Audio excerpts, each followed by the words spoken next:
Welcome to the Legacy Minds podcast. We have a special guest with us today, TJ Hein. He's an old friend of mine from high school. I'm going to let him tell his story and tell us about who he is, but TJ's story is pretty cool. He and I went to Heritage Christian together for a little while, and then he moved to Wisconsin, right? That's right. And then was it straight to Arkansas from there? Yeah, with a little pit stop in New Zealand along the way. Oh, that's right. I forgot about New Zealand. Yeah. I can tell you about it. Yeah, and TJ has gone from, blue-collar working, really, to owning his own business and birthing his business essentially out of what he was doing prior. So we're going to let him kind of tell his story here and go from there. And, yeah, all right. So, absolutely. TJ, welcome. Thanks for having me here. Pretty cool setup. Yeah, it's all right. The new setup will be the new setup will be good. Yeah. Yeah. Garrett Locke's sharing a studio with us. Do you remember Garrett?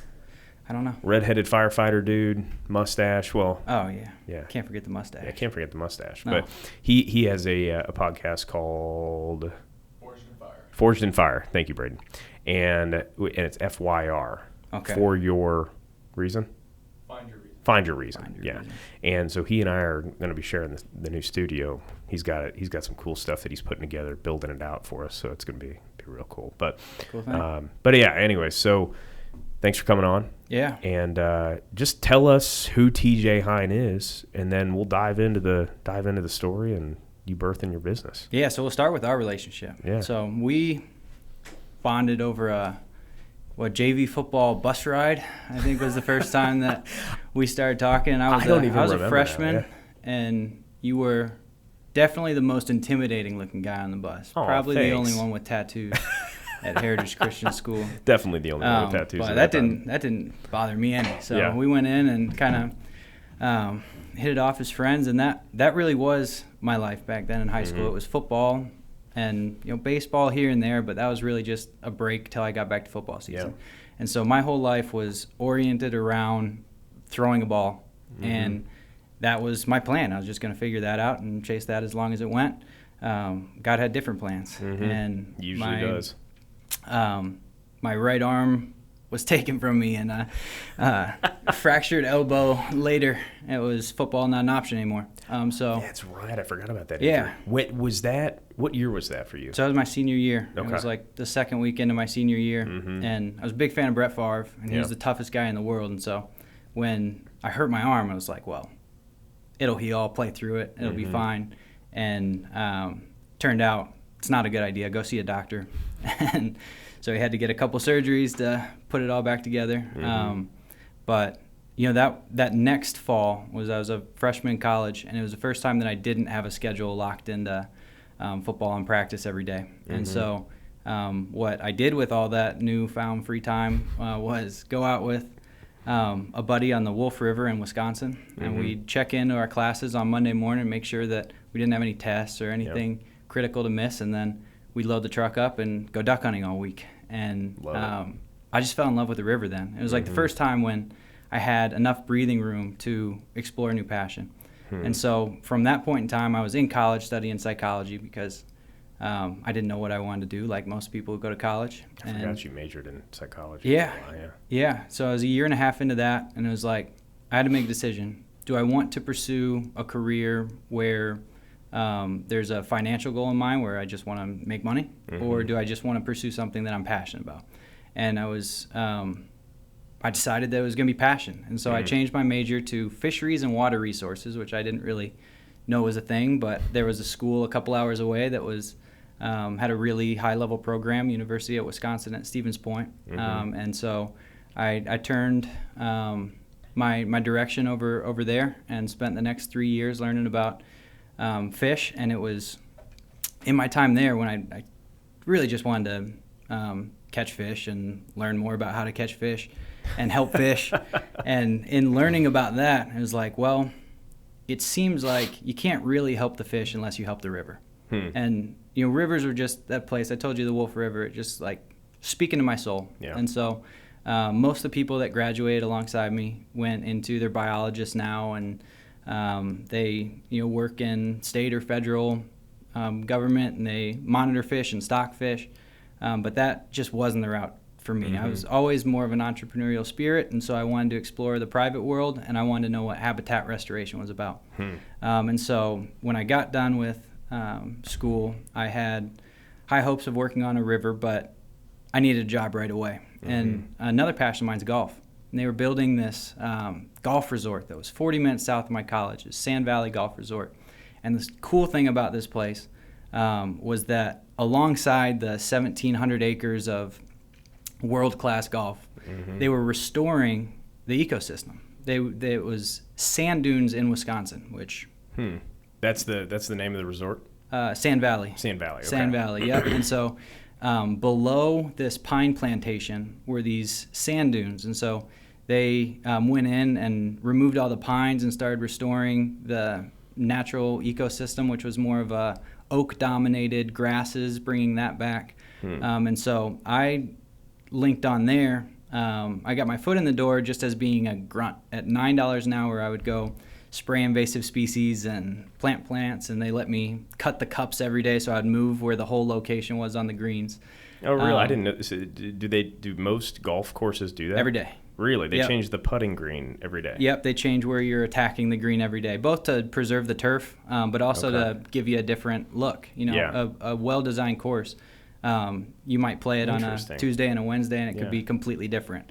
Me in particular, when I was cutting, Thursdays were hell day. I put it in a really tough spot, and I just was able to have some fun with that, but I was making $9 an hour, and that was not sustainable. And so what I do in the afternoons is I would caddy, and then I make a couple $100 just carrying golf bags up and down. And so that was like, work the turf, restore the land by day, and caddy by night, and figured the plan would all come together, which it did. I ended up being put on the bag for the owner of the course. And as we were walking around to all the new construction areas, he was asking me what I was going to do with my winter, because in Wisconsin, your golf season is relatively short. Yeah, you can get 6, maybe 7 out of it, but for the most part, you only have a few good months. And so I told him I really didn't have a plan. And it was a couple holes later when he just asked out of the blue, he's like, "Would you ever want to go to New Zealand?" I was like, "Well, that's an absurd thing for someone to ask you, but..." Sure. Yeah, I would. And so he was like, "All right, think about it." And then a little while later in the round, he asked me again. He's like, "So, do you want to go?" I was like, "Yeah, let's do it." And he said that... I don't know if I knew that story. Yeah, he had awesome. Yeah, he had a... he's also owns Bandon Dunes, which is one that your listeners may be more familiar with. And his old golf course superintendent, so the person who manages all the turf out there, had gone over to this high-level private course in New Zealand, and he said, "I've got a great relationship with him, and if you can figure out how to contact him, his name's CJ, and tell him that I give you a recommendation, and good luck with it." Wow. And so after that round, I went down and I looked up their website, Terra Edi, and it wasn't like a website. They didn't advertise this place. You go to the homepage, and it's just a box. Inquiries here. And so you have to be in the know. Exactly. Okay. This is one of the most exclusive golf courses in the world. And so I just sent in that box like, "Hey, I'm looking to connect with CJ, and kind of looking for a job," and didn't really know what to say. And it was probably 6 weeks before I heard anything back. I figured it was not going to come together, and it's a ridiculous thing to expect. So, it's all the way around the world. And eventually, it was towards the end of the season, I didn't have a plan. And an email came through that was like, "Any friend of Mr. Kaiser's a friend of mine. Come on out." Wow. And so, it was December, I guess, of 17 when I flew out there. And I just did 3 months because I figured I didn't know what I was getting into, didn't know if I'd like it. I didn't really want to do the golf course stuff, but like that opportunity was absurd. And so I would work, 10, 12-hour days out there for 8 or 10 in a row, and then I'd get 4 or 5 off. And New Zealand's small enough where you could drive around the whole country in just a few months. So did you would work those 4 or 5 on, 10 or 11 off? Were you doing the same? Okay. Yeah. 11 on, 4 or 5 off. Yeah. So were you doing the same job essentially you were doing in Wisconsin? Exactly. Okay. They put me on a mower out there. I wasn't as talented as some of the push mowing guys, and so they put me on one of the big reel mowers out there, and so I'd get in at like 3:30 in the morning and jump on one of those mowers and just cruise around. You could hear the ocean in the distance. It was right up the New Zealand coast on the ocean. It was just an absurd place. Wow. The players there, I mean, it's just uber elite, and so they would fly into Auckland, which is like the biggest city in New Zealand, and then they'd take a helicopter up the coast and land at the pro shop, and then the caddies would go out and grab the bags, and they'd be golfing by the afternoon. These are the ballers. Yeah. But like international ballers, not just because the owner of the course was actually LA based guy. Really? And, he built super yachts. And so he had just toys everywhere. There's like these little helicopters that would do flips over us like when we were out on the course. Wow. It was just a remarkable experience. Yeah. And being there and getting to know the country and the culture, it's like such a cool way to travel. Did you ever go to an All Blacks game? I did not make it to an All Blacks game. I watched a bunch of them. And you can gamble everywhere over there. Oh, I'm sure. Yeah, one of these days we'll have to make a trip down there and go see the All Blacks. I need to run it back over there. But got to see, working there, they kind of give you a deal where, if you work for the course, you can connect to the other high-level courses in New Zealand. So we'd able to travel around and play a bunch of the cool ones. And, I would just be fascinated by rivers. That is one of the most wild places in the world. So I could just drive up valleys and hike up valleys and climb up waterfalls and experience it all. Yeah. And so such a humbling experience, and then just to see how the other side of the world operates. Did you get to play that course too? Oh yeah. Oh, that's cool. You get out there and play it. And so I was getting towards the end, and part of me is like, why would I leave? This is paradise. I could literally from one side of the island, I could be on a beach. I could drive up into mountains, and then you go rolling hills where it looks like, The Hobbit and the Lord of the Rings out there. And then you hit more mountains and fall down on the other side. And it's like 2.5 hours from side to side of the country. And, there's volcano. It's like places magic. Wild, yeah. But my heart was on rivers still. And so I said, I need to get back to that. So I came back to the States and started looking for jobs. And I knew I wanted to restore rivers. I didn't know what that meant or who did it. And I found one company hiring out of Little Rock, Arkansas. And so applied for that, really didn't have a backup plan. Yeah. Unfortunately, that kicked, and it was entry level. All I was doing at the beginning was, they'd have me swim across rivers and use a survey rod to get the measurements to kind of map out what the river looked like and identify the areas that were bad and start to learn what important shapes and geometry a river has. It was just, There's a lot of science and geometry, as you said, behind figuring those things out, right? That's what opened up to me, is that you have to look at a river, and everyone can see the art, but you have to train yourself to see the science. You have to see the numbers. Were you good at math in high school? Yeah. That was the one kind of thing that came naturally to me. Very poor English skills.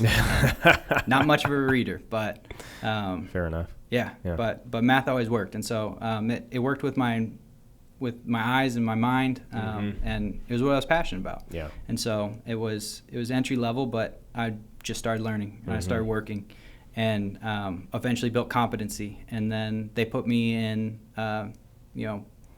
50,000 pound excavator and put me on a pond and said, take this pond and turn it into a stream. And so it was like those tasks where I made mistake after mistake. I buried machines. I've broken a lot Did you of machines. really? Oh, yeah. Yeah. Are there any of those machines still in the river? No, they're out. Okay, they're out. We can rescue them. I can show you pictures later. Oh, man. That's crazy. But yeah, I built a competency there. And then it was still operating out of Little Rock, but we were traveling all the time. And Little Rock, Arkansas is a good place. There's a history there, especially, that's where schools were desegregated, and the racial I just learned a lot from learning that culture. The food was great, the people were nice, but it was strange. Is there still a bit of a racial divide absolutely down there? Yeah, there's a highway that's built right through the middle of the city, and north side is white and south side is black. Wow. And it is a tangible feeling that you have when you're down there. Has anybody crossed that barrier yet? I mean, maybe a few people, but you can, if you want good food, you go to the south side. that's what fair you enough. do. But no, I mean, the real estate on the north side so expensive, and there's depending on what school you get, what Yeah. opportunities you have, like it's a real barrier. Mm-hmm. And so That's interesting, because that you don't really see that here in the North, right? Like Right. Indiana, Chicago, or Illinois. Yeah. Really, I wouldn't even say Michigan. Sure, there's still some economic differences because everybody starts at different spots, right? And a lot of just you have started at a lower starting Yeah. point, right? But it's definitely much less than it used to be here.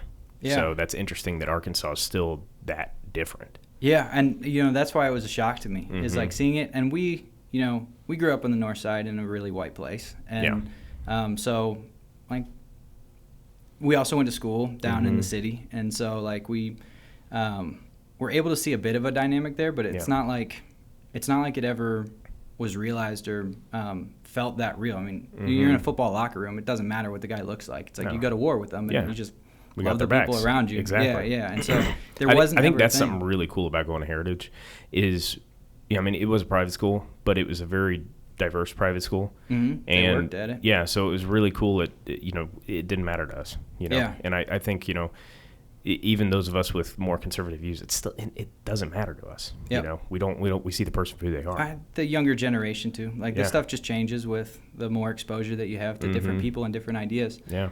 But seeing it down there, living in it was, radical to me. Yeah.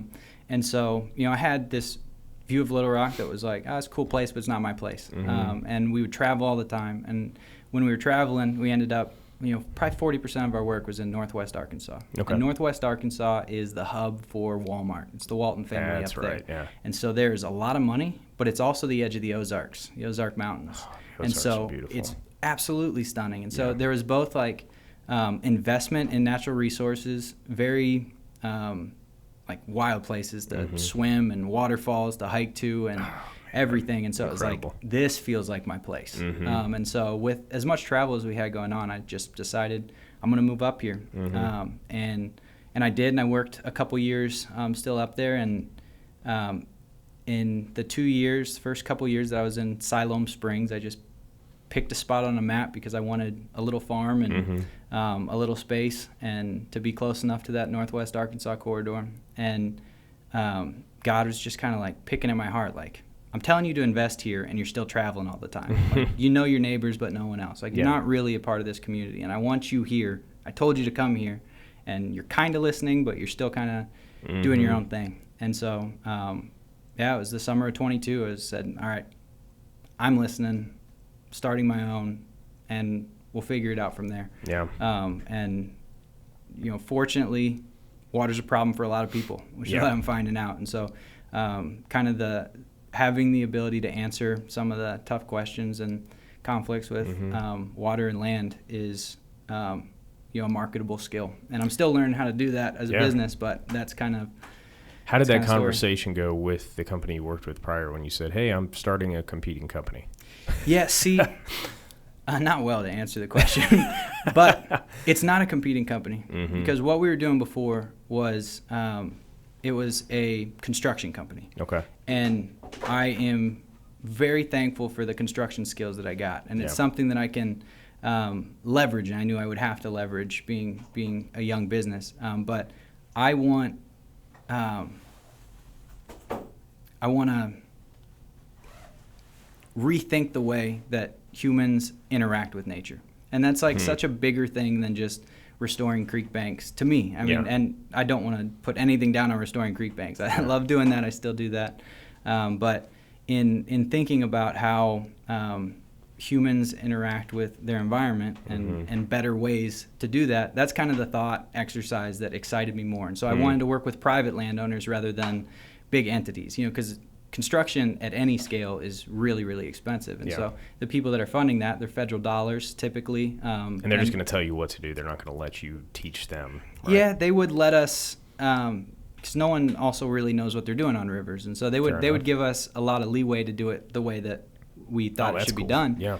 But at the end of the day, you're just isolated and you're working with municipalities and the U.S. Army Corps of Engineers, and it's more structured, less creative than I wanted. And so My business, Savanna Springs, our tagline, if I cannot screw this up, is to restore our environment towards ever more ecological and anthropogenic abundance, which really means... Some big words. It is big words. Yeah, no. It's better From the guy who wasn't good say. at English, right? Yeah. Well, audiobooks change a lot. There you go. That is true. But really, I just want to restore nature in a way where not only does it help, the ecology out, but it helps humans too, and it thinks about humans too. And because we are, gardeners and caretakers of this earth, and so we should do it in a way that is the best possible way. Yeah. And so those are the things that I'm really trying to explore. That's really cool. So books. Were you you weren't a big reader in high school, were you? No, man. Yeah, I don't know if I read a book in high school. Yeah. Spark Notes. Hell yeah. All the time. Useful. Well, and it's funny how, like, when it didn't apply, like, you didn't care about it when you had to memorize a textbook or even just read a book that you're told to read. Yeah. But as soon as those books apply to what you're trying to do, are you a big reader now? I'm a big audiobook person. Though. Okay. So That's fair. I count Yeah. that. Yeah, I do try and read just because I think it's a really valuable skill. See, and I think it's one you have to develop. Oh, for sure. And so I'm just putting in the reps now with that. But I run an excavator a lot and I drive a lot, and that's a lot of time where my hands are busy, but I can let my mind go other places. And so I do a lot of audiobooks. That's awesome. Yeah. No, and it's figuring out what works best for you, right? Yeah. Like right now, with everything we've had going on with moving the gyms and all the businesses and whatnot, haven't had as much time to read. And I personally like to read a book. If I like to have it in my hands. I start losing focus when I'm listening to an audiobook, especially if it's Jordan Peterson or something like that. Like, Jordan, I love your books, but that voice will get. But that voice will make me, man. It just makes me relax and want to go to sleep. Yeah.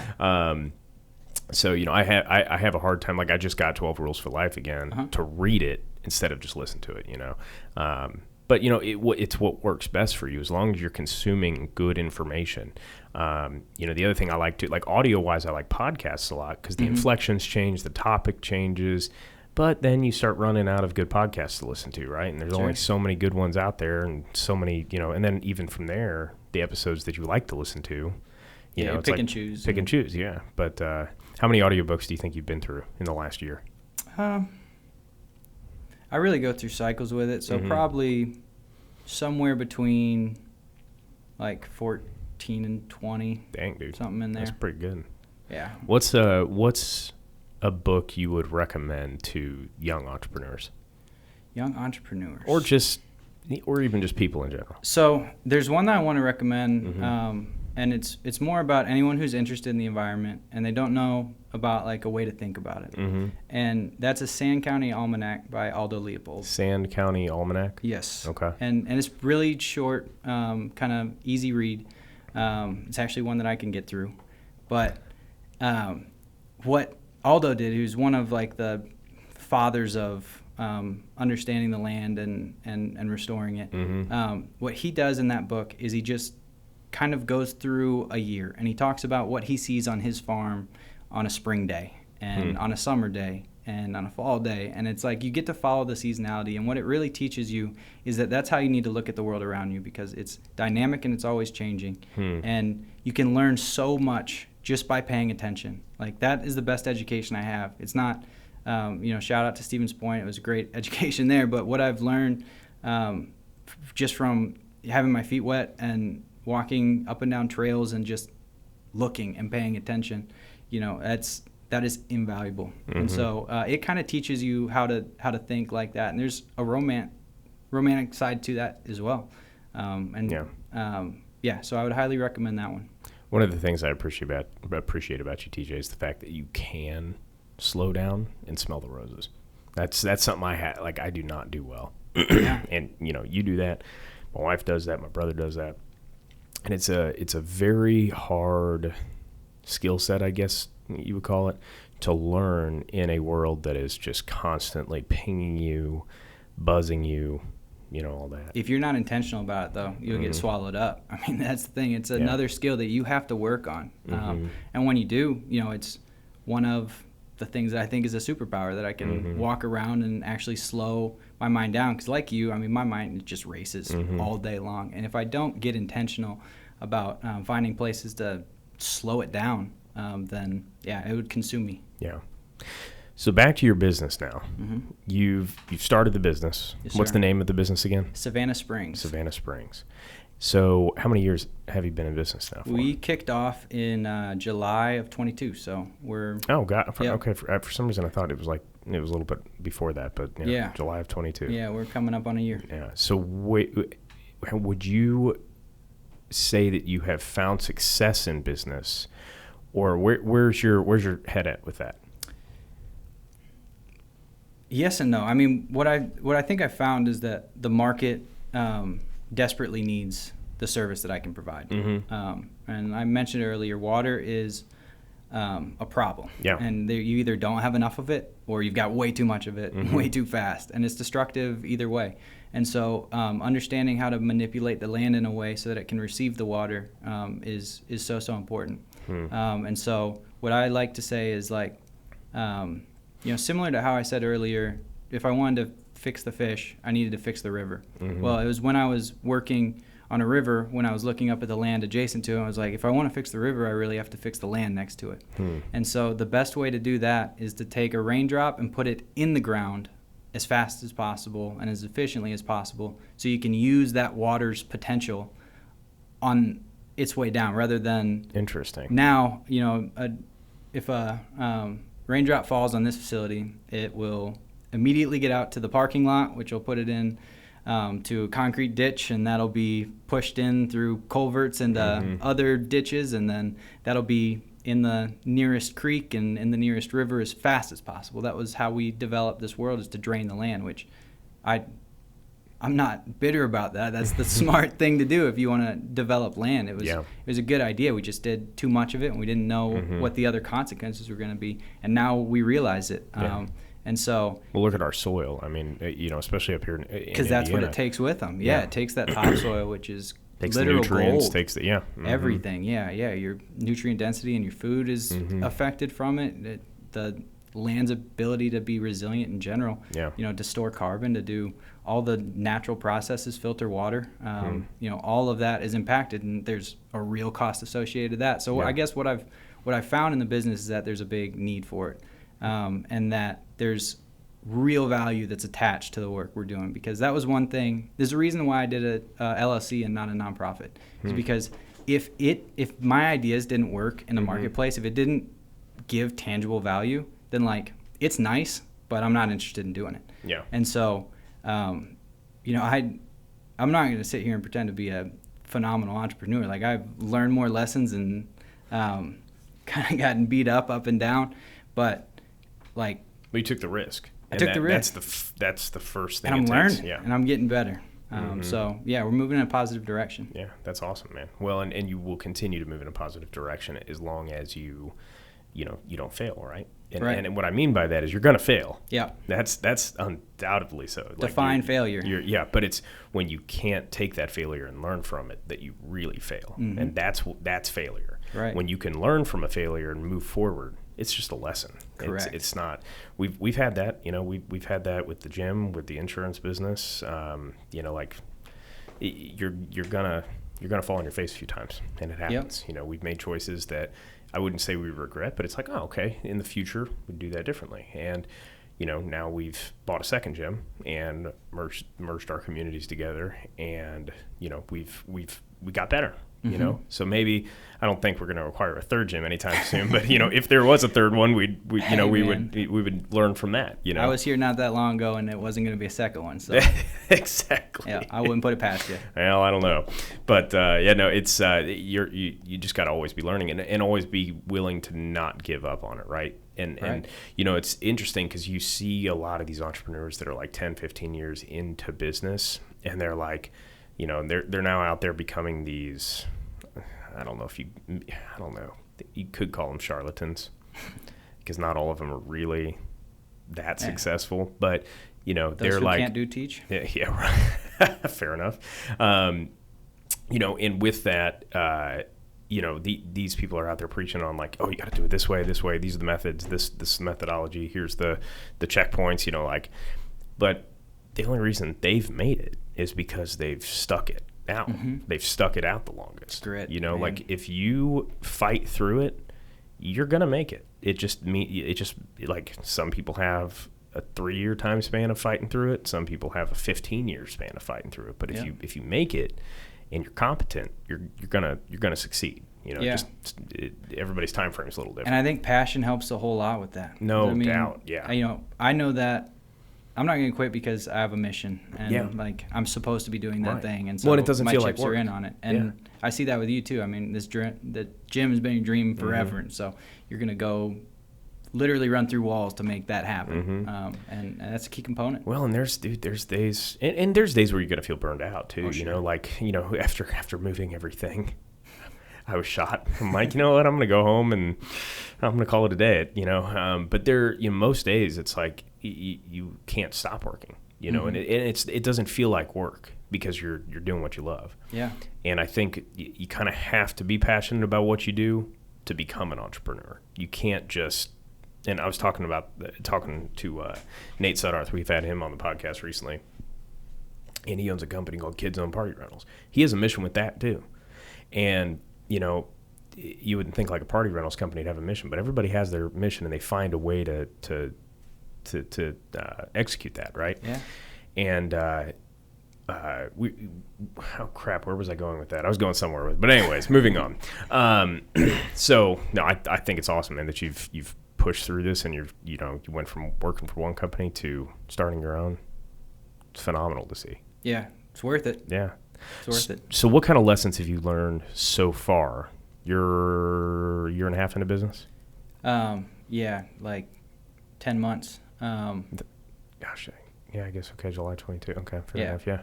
So I think... I didn't do well in math, so... I think the biggest lesson I learned is that, like, I need to build my team because, I could be an elite level operator, but that only goes so far. Okay. And so if I want, what do they say? If you want to go fast, you go alone. If you want to go far, you go together. And so it's like I need to build a team around me. I need to invest in them, and I need to pace myself until they're ready to take the next step because I can't take the next step without them. That's a good lesson. And what I also learned is like them not being able to do a job as well as me doesn't mean that I shouldn't let them do the job. It's like if they can do 60 or 70% of the job that I can do, I'm better off delegating that. Yeah. And that's hard. Well, how do they get better if they don't do it? Right? Exactly. And I have young kids that work for me, and they're amazing. How many employees do you have? Two. That's right. Yep. And they're, all the potential in the world, and I can trust them, which I can't tell you that's huge, man. How valuable that is. But we got to be patient. I mean, I'm 29. I've been, thinking critically about this with every hour I had for the last decade. Yeah. And it's my company. And so, like, I'm going to be done with work, and I'm not going to be done with work. Right. So I'm going to keep going and pushing. And so kind of the learning curve is not as fast with employees as they are for employer. And just being patient with that and navigating that process is something that I feel like I've learned a lot about. Yeah. And the other thing is, like, just because you can do it doesn't mean you should. Like, there are ways where I've stretched myself way too thin, and it's like, I didn't want to be a construction company. What am I doing with, like, $500,000 worth of iron sitting around a job site? And it's like, man, that's not what I'm trying to be. And so, how did that happen? A pond. I had to restore a pond, and it was like a bougie pond. It was like a bougie pond. Okay. Yeah, a 6-figure kind of pond that, like, is remarkable. I mean, it's got a sunken forest, and it's got a sunken ledge, and it's got a sunken forest. Yeah, What's that? Well, basically, on the property there were a bunch of area that had been logged and a bunch of, like, piled up trees, and so I went and got those and lodged them in the bed of this pond, and when the pond fills, it's like a forest underwater for the fish. Oh, that's cool. And so, like, that's what I love. I love the design. I love the creative. Because I understand the biology, I can, like, manipulate these systems in the land to be hyper productive. What does that do for that system then? Yeah. So wood is a really, really important thing in any stream, creek, lake, whatever, because it basically lets the foundation of the food table or web be built. And so that's where insects are going to be kind of boring and living off of. There's like interstitial space, which is a term that just basically means more surface area available for things to grow on. And then in turn, the fish that prey on all those little species are like attracted to those areas. And then the biggest fish, which we want to catch, that eat the littler fish, are hanging around the edges of those areas. So it's like you're just building more opportunity for life, and using wood and using rock strategically can add to all that. And then it's just like basic geometry stuff too. Like the more area that you have in your pond that light can get down to, if you put the right plants in there, then plants can grow in the water, and that can provide more life rather than just algae. It's like you're either going to have algae or you're going to have plants. And I'd rather have plants. You'd rather have plants, and that's how you get clear water, and then how you support life and how juvenile fish can hide. And so there was a class in college that was life history of fishes, which was one of my favorite classes. And basically you learn about what a fish needs when it's an egg and when it's juvenile that just hatched, and what it needs when it's young and growing, and what it needs when it's time to reproduce. And so understanding all that biology helps me design with excavator and heavy machinery to reshape the land so that it can be maximally productive. That's awesome. That's really cool. So have you learned much about, well, you probably have, like with, there's big, controversial issue with eating meat, right?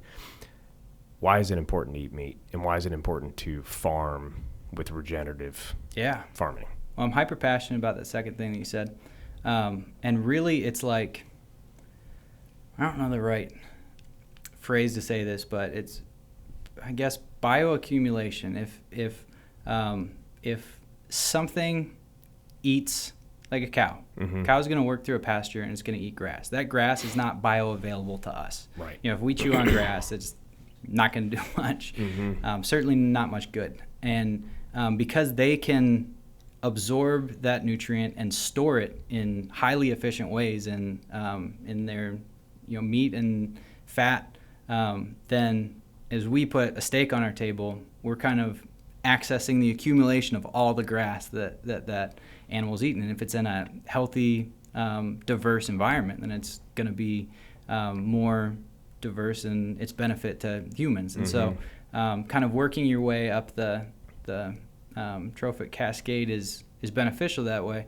And it can also go the other way. Like if you're eating giant catfish out of a muddy, polluted river, well, it's been bioaccumulating all the bad things, all mercury, that's an issue too. So you kind of have to understand why it matters where your meat comes from. Is there antibiotics in it? Is it like so there's like the whole what do you say, like nutrient density or the quality from the meat on that side. And then the other question you mentioned, which is regenerative agriculture, is we can get more protein by eating meat than we can by eating plants. But if it's done in a way where next year the land is going to be worse and the costs are going to be higher to produce, and it's like that again and again and again and again, to the point where we're supplementing these animals with antibiotics and with bringing their feed to them, it's not a sustainable model at all. And you're going to get worse every single year by definition. And so when you farm regeneratively, what you do is you work the land in a way where it's better next year. And you may sacrifice some of your efficiency in the short term. And so there's nothing more efficient than the way that we do, industrial farming right now. It's efficient. It's impressive. Like it is. And it solved the problem that we had. We needed cheap food that was available everywhere and that was had a standard protocol, which you could here's the thing about the cheap food is you pay for it later. Well, but if you go over to Europe, the cheap food is that's organically grown. And I don't even know if they have an organic line over there. Because we subsidize over here. Right. And so you go back to local farming and you buy from local farmers and that raise cows and you support local farmers. Well, there's meat available. There's meat readily available. And the cost, if there were more regenerative farms, the cost would come down. The problem is the mass-produced meat. Well, and those companies are also what's hindering, the growth of regenerative farming too, because they don't want to see their business go away. Certainly, these corporations. But like we get our meat from Seven Sons Farms here in Fort Wayne, and there's others. There's Butcher Box, which they get a lot of their meat from New Zealand, which is part of the reason I've started using Seven Sons more. Because Seven Sons is right outside of Fort Wayne. Yeah. They do not pay me, by the way. We have no affiliation with them. But we are looking for sponsorships. But we are looking for sponsorships. So Seven Sons, shout out.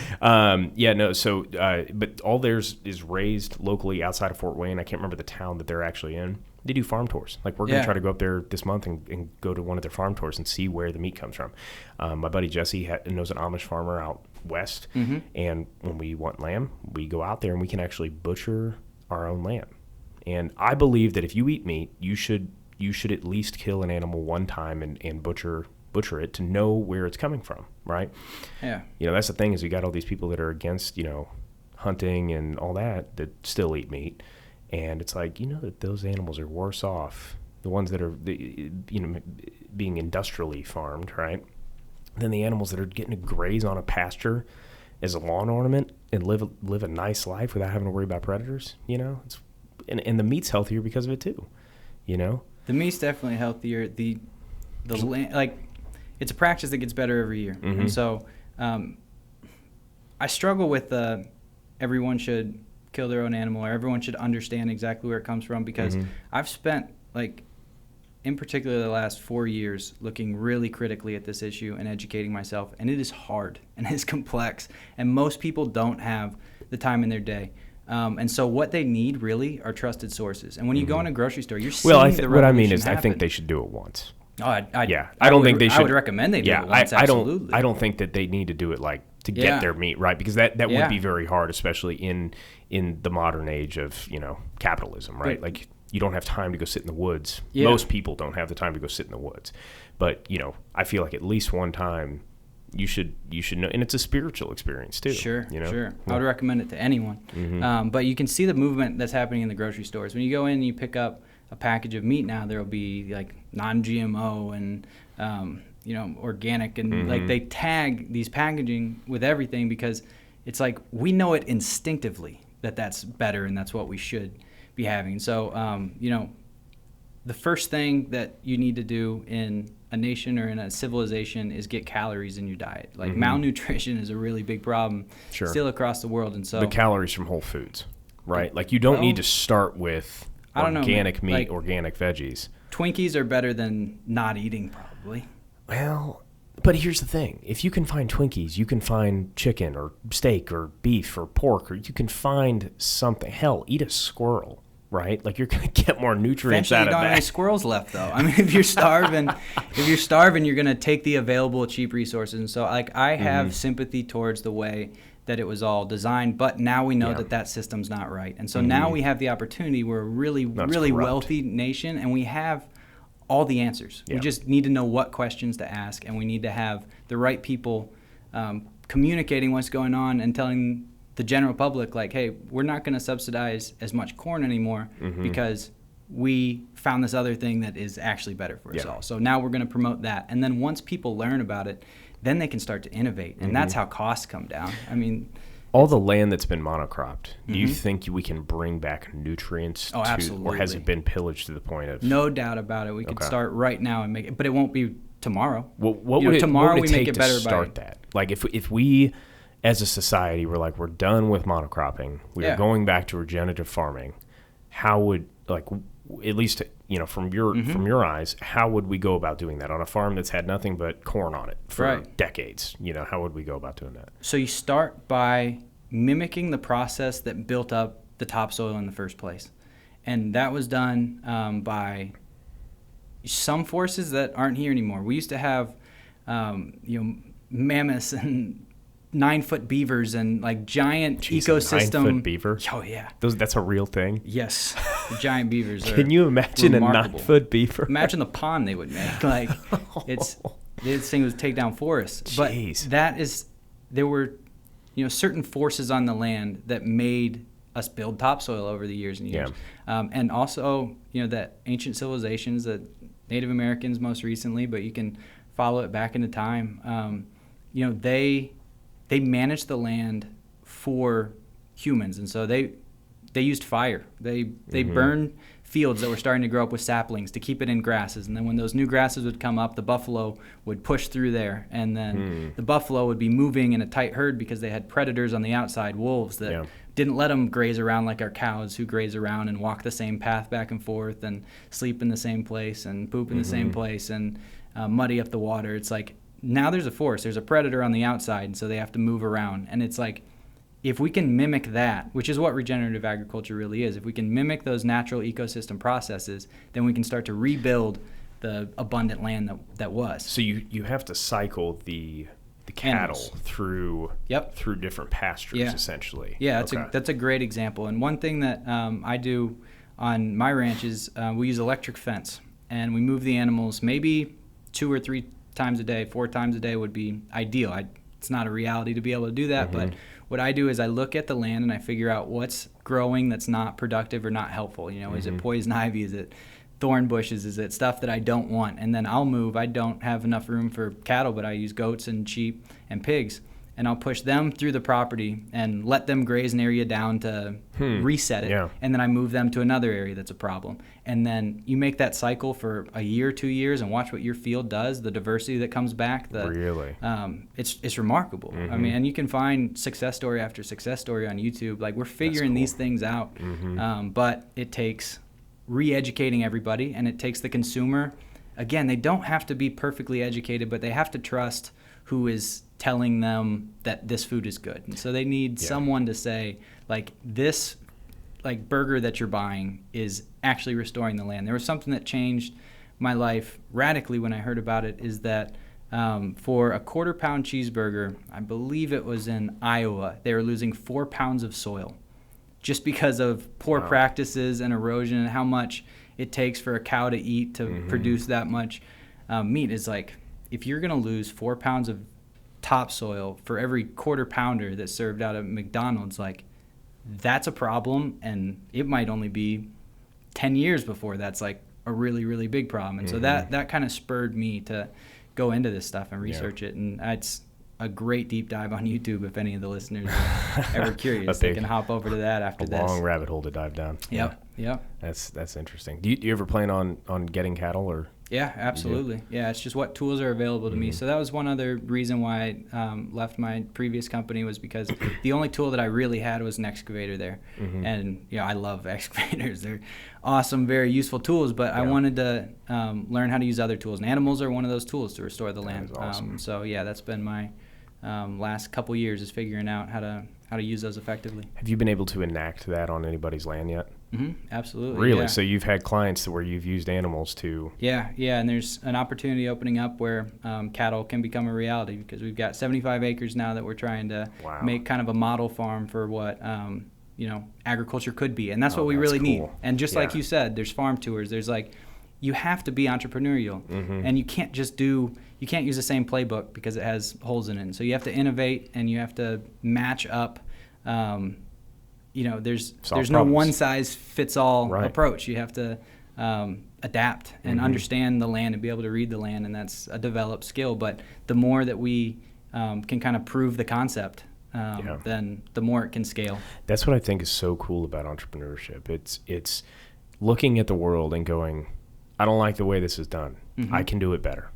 And you may not do it better, but you think you can, and then you go try, right? And that's where the innovation happens. And that's where, so many of these farms, they're not corporately owned farms, right? They're these regenerative farms are family owned, small farms a lot of times. I mean, unless you get like White Oaks Pastures. Have you heard of them? Yeah. Down in Georgia, they got a massive farm.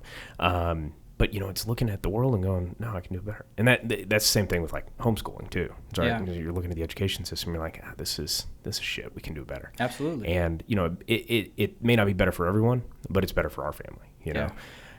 I think that's what's really cool about entrepreneurship. You get to go take your ideas and take them to market and see how well they work. Definitely. And wielding science too. Because I mean, I've got that science background training, and I will tell everyone who will ask, I'm a bad scientist. Like, that's not what I was built to do. What he means by that is he does live in Arkansas and the trailer on his property. No, but understanding that lets me communicate, and it lets me know that you try things, and then you examine those things, and you study those things, and then you look at the results, and you make a determination after that, what's our next move? And just trying things out of like good-hearted, I feel it's right. Just like working out. If you don't have a plan, and if you're not following it and figuring out like what's actually making a difference, then you can be doing the wrong thing forever. And so really being able to self-examine what's going on and being honest with it. Like, I just worked on this for a year and it didn't do anything actually. Like, it's not profitable. It's not productive. It's like, then you got to pivot. And that's what entrepreneurs' real gift is the ability to identify where they are and adapt and pivot. Yeah, no doubt. Do you know how many acres it takes per head of cattle? That changes on the land. It might take 25 acres for a cow in West Texas, where it's a drought, where they get 10 inches of rain every year. Up here in Indiana, you might be able to get a cow and a half on an acre. Really? And if you're moving them in high density, you could put 50 or 100 cows together and graze them really intensely on a spot no bigger than a couple thousand square feet, and then you move them forward, and then they like completely clean, because that's how the bison would have grazed. They would have eaten everything, because there's a million of them and they're competing with each other. Right. And so they constantly are pushing and eating everything. If you let a cow, it'll be selective. My goats in particular, if I let them loose on my property, they'll work the whole property and they'll take the A cut, whether it's blackberry or whether it's box elder maple or something. They'll just like eat everything of that, and then they'll be like, all right, I guess it's time to eat something else. Let's look at the second best thing. And if you allow that to happen, well, then the landscape, all the good stuff is going away and not able to kind of propagate, and all the bad stuff is what comes up. And so you're degrading land there. And so that's why we have to be the forces, the wolves, and the shepherd. The shepherd, exactly. To figure out what is actually helping the land. Yeah, that's cool, man. It's a wild business to be in. Yeah. Like that's, and what's so cool is TJ Hein from Heritage Christian with his Air Force Ones, and still got the Air Force Ones. Still got the Air Force One. They're all right, in the truck right now. That's not changing. But man, that's it's so cool to see how you have grown, as a man, from high school, and it's been cool to be by your side, brother. Definitely. Yeah. I appreciate it. You're a good example. Yeah, well, sometimes. I don't know about that, but I appreciate it. You got us in a lot of trouble coming up. Hell yeah, we did. But I got a lot of respect for you. Knocked over. A lot of Portos knocked over. Yep. No comment. We lived in Indiana, guys, so in suburbia Indiana. So there wasn't cow tipping, it was porta tipping. And there's a lot of construction going on, so there are a lot of porta potties. The Green Monster saw a lot of them. It did. I had nothing to do with that. Sleeping in the back. Yeah, we won't name names. Right. Yeah. Anyways, well, TJ and I are gonna go hit the barbell and get some lift in. So it's been good to have you on. We'll definitely do this again. I'd love to pick your brain more on regenerative farming. Gosh, can't speak today. And it's been good. Absolutely. Man. So, shameless plug. Check out the Instagram. Oh yeah, and I was gonna say, where can people find you? Yeah. So Savanna Springs, SAVANNA. There's no H on that. And Savanna Springs LLC on Instagram and Facebook. RestoreWatersheds.com is another place you can find us. And most active on Instagram for sure. Awesome, man. Well, cool. That was your website. Do you put your website? RestoreWatersheds.com. Gotcha. Okay. Cool. Yep. Awesome. Well, we'll have you back on. Oh, last question here. Yeah. What legacy you want to leave? Legacy I want to leave.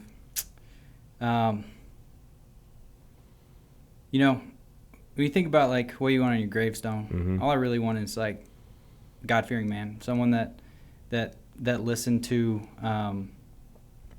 what was pulling his heart, and left the world better than you found it. And there's this kind of imagery about the building the New Jerusalem. You know, that we started in a garden, and a garden's not a forest. It's not chaos. It's order from that. And so that's what I want to build. That's good, man. That's good. Good deal. All right. Thanks for coming on. Absolutely. We'll see you next time. Thanks for having me.